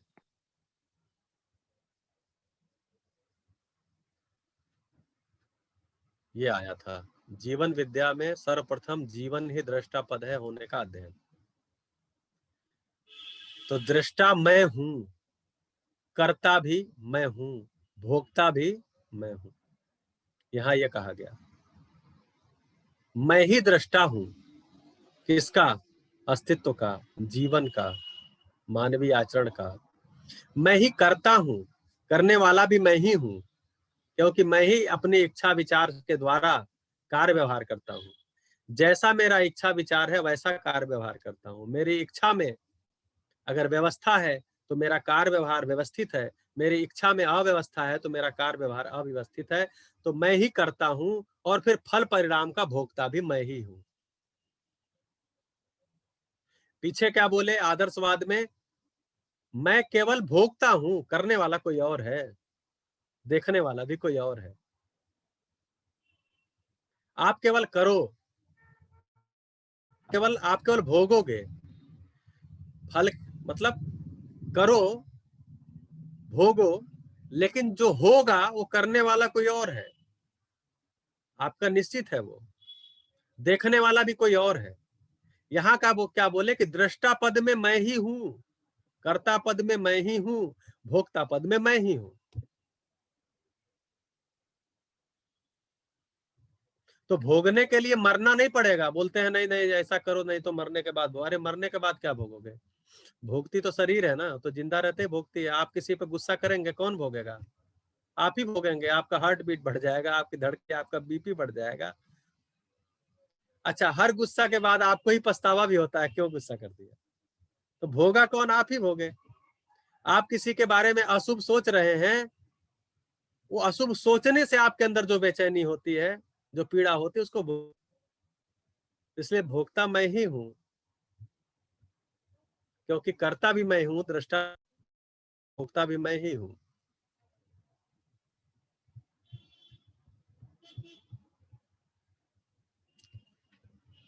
तो ये जो पेज है, तो इस पे बिना समाधान के, बिना समृद्धि के सार्वभौम व्यवस्था में भागीदारी, अखंड समाज में भागीदारी निश्चित संभव नहीं है। अब ये जो विधि है, इसको एक यहाँ पे आया है अनुभवगामी विधि और एक आया है अनुभव मूलक विधि। ये जो समझने का काम है, यानी मन से लेकर के और आत्मा तक, ये जो जिसको हम प्रत्यावर्तन बोल रहे हैं, नीचे से ऊपर की तरफ प्रत्यावर्तन, इसको अनुभवगामी विधि बोलते हैं। अनुभव की तरफ जाना। तो इसमें तुलन, साक्षात्कार, अवधारणा और बोध, यानी तुलन होगा, साक्षात्कार होगा, बोध होगा, अनुभव होगा। और जो अनुभव मूलक विधि है, यानी वो अनुभव हुआ, अब मेरे मूल में अनुभव है, अब मैं अनुभव पूर्वक जीता हूं, तो फिर क्या होगा? प्रमाण है उसका, अनुभव का। तो फिर प्रमाण, संकल्प, चिंतन, चित्रण, तुलन, आस्वादन, सहज, ये क्रम आ जाएगा फिर ऊपर से नीचे की तरफ। इसको अनुभव मूलक बोलते हैं। हाँ, यहाँ आया है जानना, मानना, पहचानना, निर्वाह करना। तो पदार्थ अवस्था में केवल जानना मानना होता है, पदार्थ अवस्था प्राण अवस्था में। जीवावस्था में जानना मानना नहीं, जानना मानना पहचानना निर्वाह करना ये तो सभी में होता है। ये जानना और मानना नहीं, पहचानना और निर्वाह करना, मैं उल्टा बोल गया। पहचानना और निर्वाह करना ये केवल और केवल पदार्थ अवस्था और प्राणावस्था में होता है। पहचानते हैं, निर्वाह करते हैं। जैसे एक बीज जब अंकुरित होता है तो उसका एक हिस्सा नीचे की तरफ जाता है, एक हिस्सा ऊपर की तरफ जाता है। नीचे वाला हिस्सा मिनरल्स और वाटर की तलाश में जाता है, क्योंकि उसके पुष्ट होने के, उसका धर्म पुष्टि है पदार्थ अवस्था का।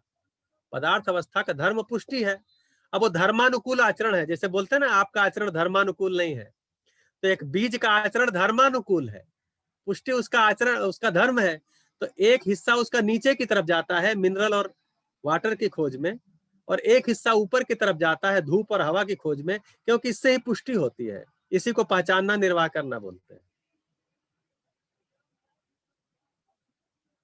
ऐसे ही विविध प्रकार के आप देखिए ना, सब सोना एक जगह मिलते हैं, सब एल्यूमिनियम एक जगह मिलता है, मतलब एक ही एरिया में मिलता है। नहीं तो पता चलता है कि 1 ग्राम एल्यूमिनियम कर्नाटक में मिलेगा, 1 ग्राम छत्तीसगढ़ में मिलेगा, 1 ग्राम पंजाब में मिलेगा। लोग एल्यूमिनियम का चक्कर ही छोड़ देते निकालने का जाने दो, छोड़ो, कौन ढूंढेगा। सब लोहा एक जगह मिलता है, लोहे के अयस्क एक ही जगह मिलते हैं। तो पहचानना, निर्वाह करना ये पदार्थ अवस्था में भी है। मानना जब जुड़ जाता है इसमें, तो ये जीवावस्था, जीवावस्था में मानना हो जाता है, मान के जीते हैं वो। जैसे आपने किसी के जीव को, आपने कुछ उनके पीछे पोषण का ध्यान दिया, खिलाया पिलाया, थोड़ा उनका सुरक्षा का ध्यान दिया, साफ सफाई का ध्यान दिया, तो आपको कुछ मान लेते हैं। आपके इशारे पे भी वो मतलब आपसे लगाव भी दिखाने लगते हैं। तो मान लिया आपको अपना पोषण करने वाला, लेकिन जाने नहीं है, इसलिए निश्चितता इस वाले मामले में नहीं रहती।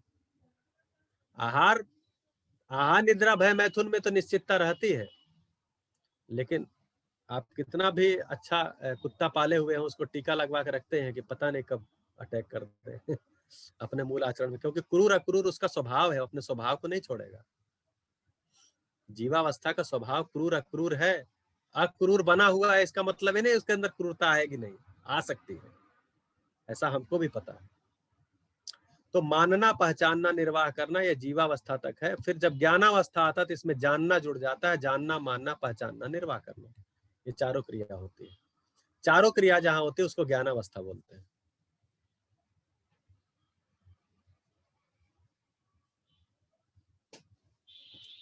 समझने के लिए नियम नियंत्रण संतुलन न्याय धर्म सत्य, कल नियम नियंत्रण संतुलन की चर्चा भी हुई थी।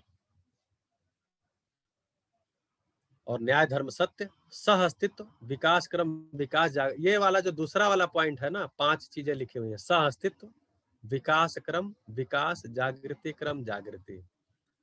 तो आदरणीय बाबा जी को जब अनुभव संपन्न हो गए और प्रमाण मतलब जो कुछ भी उन्होंने संयम क्रिया से जो कुछ भी समझदारी को जहां तक पा गए, तो लोगों के साथ जब बात करते थे तो बोलते थे आप क्या समझे साधना से, तो बोलते थे सह अस्तित्व है, सह अस्तित्व में विकास क्रम है,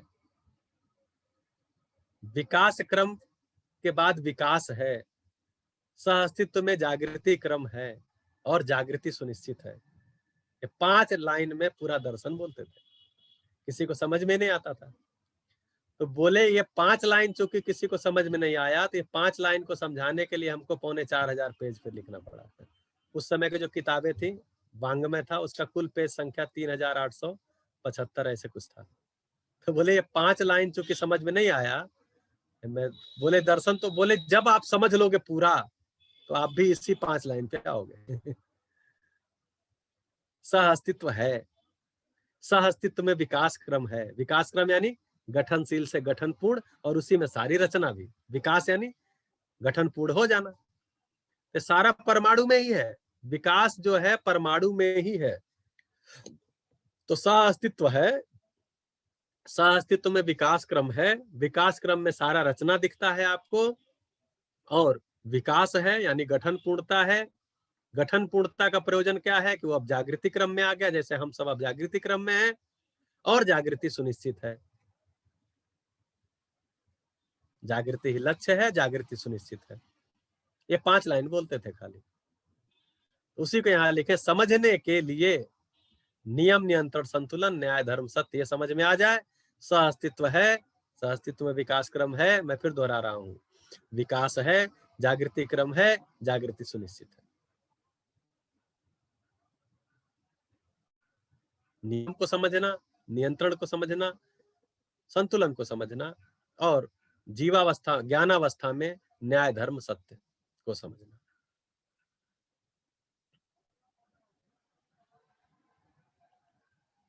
बताइए, आज मैं एक तरफा बोल रहा हूँ, संजीव भैया नहीं है, बहुत दिन से मैं बोला नहीं था, तो एक तरफा बोल रहा हूँ। बताएं महेश भाई, कुछ बात है, कितना मुस्कुरा रहे हो? आगे वाली लाइन नहीं बोलेंगे। नहीं तो वो नकारात्मक हो जाए। जी, एक्चुअली जो पहले था और उसमें इसमें थोड़ा सा डिफरेंस है मेरे लिए तो एटलीस्ट। तो मेरे एक मित्र हैं, आज मैं सुबह से चर्चा कर रहा हूँ, मेरे एक मित्र हैं, तो वो जब बैठिए तो कुछ न कुछ नकारात्मक बातें शुरू कर देते हैं। तो उनको कोविड हो गया, कोविड हुआ उनको 8 नवंबर को, पॉजिटिव हुए। कल वो फेसबुक स्टेटस में डाले कि मुझे कोविड हुआ था और मैं अब निगेटिव हो गया हूँ। तो हमारे एक मित्र हैं जो उनके भी मित्र हैं, तो हमने उनसे चर्चा किया कि भैया ये पॉजिटिव हुए थे तो डाले नहीं थे फेसबुक पे, नेगेटिव हुए तो डाले हैं। तो वो बोले भैया जब हमेशा वो नेगेटिव ही बोलते हैं तो पॉजिटिव कैसे डालेंगे? जब नेगेटिव हुए तभी डाले। तो कुछ लोगों की आदत ही हो जाती है। जी, महेश भाई कुछ कह रहे थे? देखिए बीच बीच में थोड़े मसाले भी चाहिए, ऐसे नहीं सुनील भाई।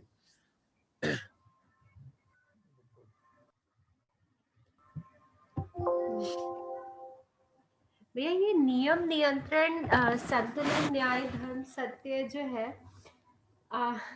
ये शायद एक मतलब इस पे और थोड़ा क्योंकि सहअस्तित्व, विकास क्रम, विकास और इसके बारे में बात बहुत हुई है सेकंड पॉइंट के बारे में। मतलब फर्स्ट पॉइंट के बारे में शायद इसी बुक से ही बात होनी शुरू हुई है, या हमें अभी कानून में पढ़ा है। न्याय धर्म करते तो बात हुआ था, बट नियम, नियंत्रण, संतुलन, इसका जुड़कर उसको समझ पाना ना, वो एक वहां पर थोड़ा लग रहा है कि क्लैरिटी की और शायद और जरूरत होगी। तो कल एक ऑडियो शेयर किए थे ग्रुप में, कल भी बात हुई योगेश भाई का, क्या? उसको भी सुन लीजिए। और बाकी इसमें नियम, नियंत्रण, संतुलन को देखते हैं तो ये मानवेतर प्रकृति के लिए कहा गया है। तो नियम यानी निश्चित आचरण। तो मानव के अलावा आप अस्तित्व में जो कुछ भी देखेंगे वो निश्चित आचरण के साथ है। पदार्थावस्था में निश्चित आचरण देखने को मिलता है, और उसी को जब प्राणावस्था में आते हैं देखते हैं निश्चित आचरण की निरंतरता होती है, यानी बीज वृक्ष परंपरा उसमें बनी रहती है। अपना जो बीज के माध्यम से अपनी परंपरा को बनाए रखने का पूरा उसमें प्रयास है, उसको नियंत्रण के रूप में देखते हैं।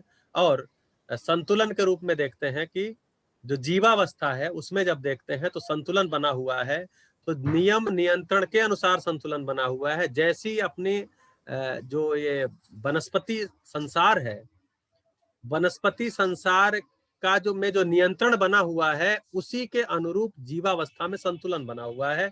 जैसा कि कल ये चर्चा हुई थी कि शाकाहारी जानवरों के लिए चूंकि शाक उपलब्ध हैं और लगातार उग भी रहे हैं तो उनकी संख्या ज्यादा है, उनकी वंश वृद्धि भी ज्यादा है। मांसाहारी की संख्या भी कम है क्योंकि उनकी वंश वृद्धि भी कम है, क्योंकि वह शाकाहारी को खाते हैं।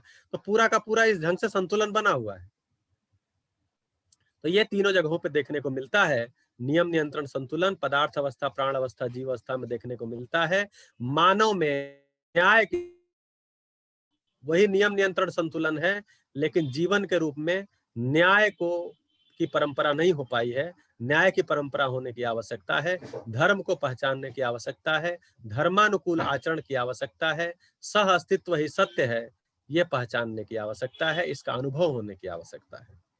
तो न्याय, धर्म, सत्य मानव के लिए, नियम, नियंत्रण, संतुलन मानवेतर प्रकृति के लिए।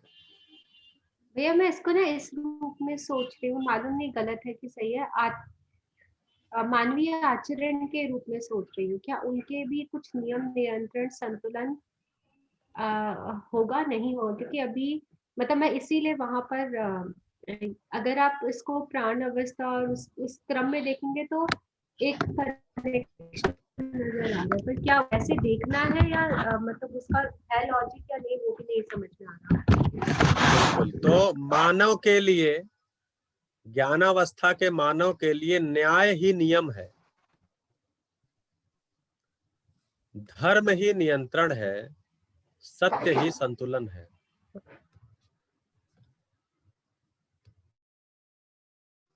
मानवीयतापूर्ण मानव के लिए न्याय ही नियम है। न्याय से कम में दो मानव का विश्वास पूर्वक जीना, सम्मान पूर्वक जीना, स्नेह पूर्वक जीना कार्यक्रम बनता ही नहीं है। उसी को न्याय बोलते भी हैं, मूल्यों के निर्वाह को ही न्याय बोलते हैं।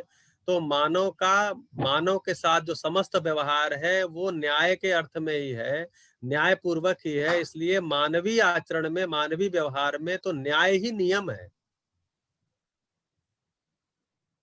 धर्म ही नियंत्रण है और सत्य ही संतुलन। इसको और हम लोग एक्सप्लोर करेंगे जैसे जैसे और वांग्मय को पढ़ेंगे, क्योंकि देखिए बोल दिए ना बाबा जी यहाँ पर, यहाँ तो स्पष्ट बोल दिए। अब चाहे जितना किताब लिख दिया गया है समझने के लिए इतना ही है। नियम, नियंत्रण, संतुलन, न्याय, धर्म, सत्य, सह अस्तित्व, विकास क्रम विकास, जागृति क्रम जागृति। तो आगे जितना भी पढ़ेंगे, अगर आपका ध्यान ये है, ये नियम, नियंत्रण, संतुलन की ही बात हो रही है, न्याय, धर्म, सत्य की ही हो रही है, सह अस्तित्व की हो रही है, विकास क्रम की हो रही है, विकास, जागृति क्रम जागृति की, सब इसी में है। सब आकर के यहीं पर कन्वर्ज होगा। तो हम अभी खोल के पूरा पढ़ रहे हैं, समझ रहे हैं। समझने के बाद सारा डिब्बा बंद होके यहीं पे आएगा, कन्वर्ज हो जाएगा सारा।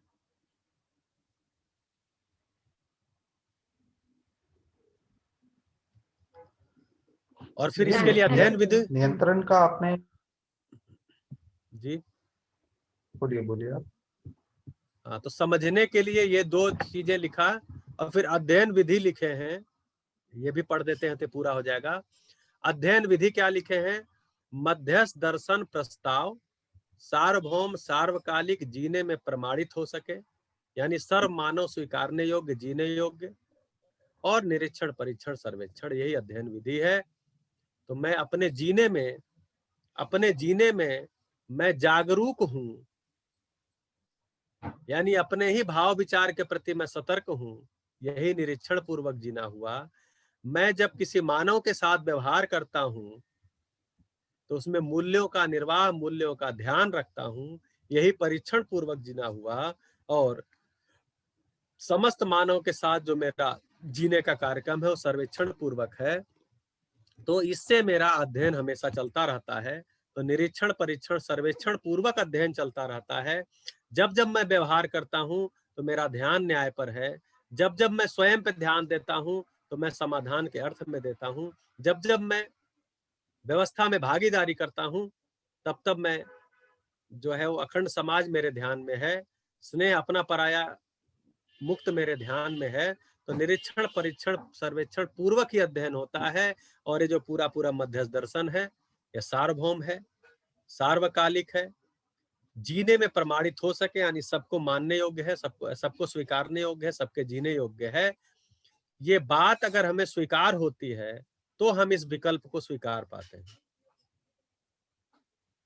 एक्चुअली इसको हम विकल्प स्वीकार पाते हैं तो हम अध्ययन कर पाते हैं। अगर हमको विकल्प स्वीकार ही नहीं हुआ है, ये विकल्प है, अगर हमको स्वीकार ही नहीं हुआ है तो फिर इसमें वो उपलब्धि हमको होती नहीं है। इसीलिए बोल रहे हैं इसको स्वीकार लेना, ये विकल्प स्वीकार लेना, फिर इसमें अध्ययन बनता है, फिर वो निरीक्षण परीक्षण सर्वेक्षण पूर्वक हमारा अध्ययन हो पाता है। इसलिए अध्ययन विधि इसको बोला गया। तो समझने की वस्तु इतना है और अध्ययन की विधि ये। जी महेश भाई।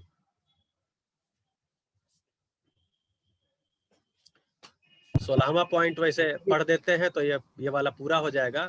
फिर मानवीय आचरण पे आ जाएंगे कि समाधान संपन्नता मानव व्यक्ति के रूप में समाधान संपन्नता जागृति संपन्नता इसकी चाह है। जी भैया।